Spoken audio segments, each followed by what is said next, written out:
The other day we're out driving around actually, and my son, who's 6, looks out the window, and these 2 teenage boys who are like in high school, we're like walking down the street together. And my son goes, "Hey, why are teenagers always staring at their phones?"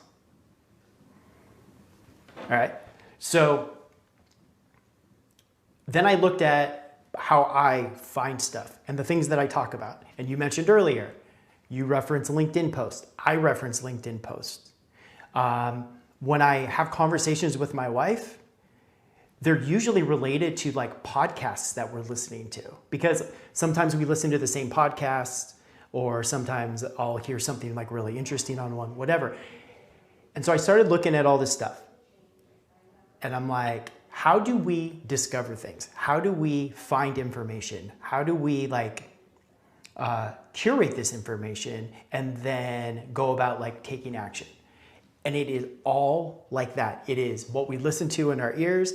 It's what we scroll through in our feeds. It is like we have like condensed, if we want to find something,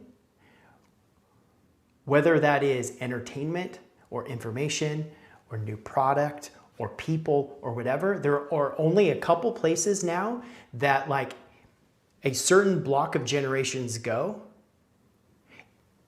And for people to not understand that or accept it is like, it's naive. Sometimes it's arrogance.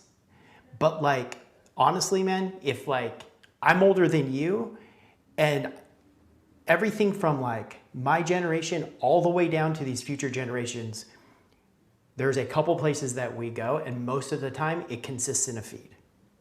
And so even like to your point, man, like it doesn't matter if you're if you're an hourly worker working at an entry-level job that you want to get out of, or you're,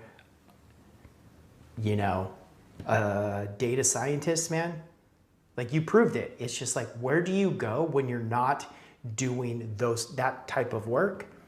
You go someplace else. And you're looking for other things when you go there. And I think it's just like, we got to pay attention to that stuff.